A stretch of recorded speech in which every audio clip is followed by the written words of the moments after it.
Terrence Edwards, wide receiver, 1999 to 2002.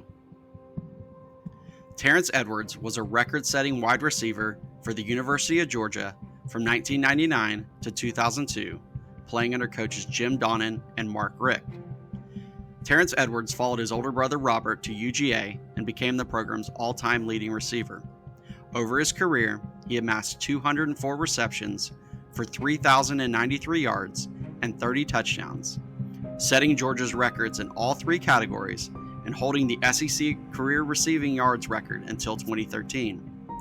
As a freshman in 1999, he caught 53 passes for 772 yards and 9 touchdowns. His senior year in 2002 was historic, as he became the first and to this day only Georgia Bulldog to surpass 1,000 yards receiving in a season, earning first-team All-SEC honors and helping Georgia win the SEC championship and the Sugar Bowl. Known for his route running and clutch plays, Edwards was a key target for quarterbacks Quincy Carter and David Green. He was inducted into the Georgia-Florida Hall of Fame in 2023. Welcome to the Nitro College Football Show's 50 Greatest Georgia Players of the 2000s. Up next at number 17, we have wide receiver Terrence Edwards. Burl, talk a little bit about one of the best receivers in Georgia history. Yeah, absolutely one of the best receivers in Georgia history. One of the guys that, we watched growing up when we were hitting college and everything. The only UGA player, only UGA receiver to get 1,000 yards in a season, which is mind-blowing to me.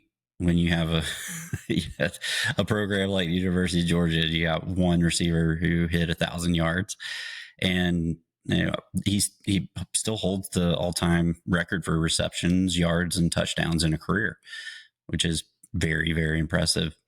And at the time, he was the number one overall receiver in the SEC. Right. He left school as the all-time leading receiver in yards in SEC history and is still fourth to this day. Was a huge part of the SEC championship team in 2002. Was an all-conference player. Obviously, won the SEC championship with that team. Was the number one receiver for David Green that year. 204 receptions in his career, 3,000 yards, 30 touchdowns. For Georgia, mind-blowing numbers at the receiver position. And has gone on to mentor players. He runs the Terrence Edwards Wide Receiver Academy. He's actively involved in the media here in Atlanta. Just a really good dude. And like I said, just a legend at Georgia and in the SEC. Yeah, and a big part of that 2002 SEC championship team. Yep. All right. Up next at number 16, we have a running back who was famous for his jazz hands. Until next time, go Dogs. Go Dogs.